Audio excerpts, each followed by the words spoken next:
Our job is to support policies nationally and internationally that encourage those kinds of practices based on best science and common sense. So, in my conclusion, bringing yesterday to today, I would urge you, the experts, and you, those who advise policymakers, to keep the needs of local people first and foremost in your minds and in global plans. Mitigation and adaptation initiatives, particularly in forest and agriculture, only succeed if they are pro-poor. If we shore up sustainable access to natural resources and improve livelihoods, we can lessen the toll of short-sighted degradation, pollution and deforestation. We act now, and if we act decisively, we can perhaps reverse the vicious cycles and start investing in landscape restoration and poverty reduction programs that deliver that triple win. Adaptation-based mitigation is the solution to a landscape in which we can all live sustainably. Thank you.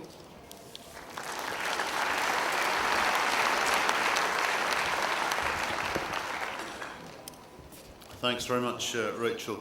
Well, probably like me, a lot of you spend time at these conferences looking at doors where people are talking and you wonder what's going on, and there are so many of these doors that often you can't really get a good handle on exactly what is going on in all of these processes at the same time. Well, we're about to be enlightened on one of the most important here. Let me introduce our next speaker, Tony Lavinia, who's Dean of the Ateneo School of Government in Ateneo de Manila University in the Philippines. He led the LULUCF negotiations all the way back in Kyoto, and now he's facilitating the RED Plus negotiations in the LCA track, and he's going to tell us the latest.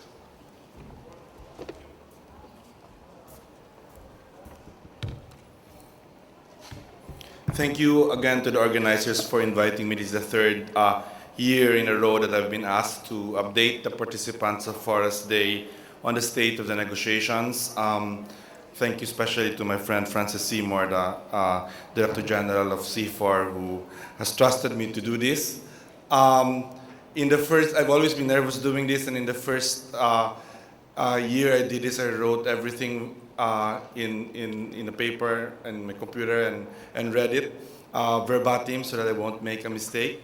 In the second year, last year this was in Copenhagen, last year in Cancun, I was a bit more confident, so I still wrote it down this time in my iPad, but decided I won't read it and just go with the flow. Anyway, my iPad failed me there, so I had to really go with the flow, but it was still written all down and I could do it. This time I just did bullets because I feel more confident, having not made a mistake in the last 2 years in talking about the negotiations. And for that, I also thank my fellow negotiators who are all here, who have sort of trusted me when I say publicly what's happening in the negotiations.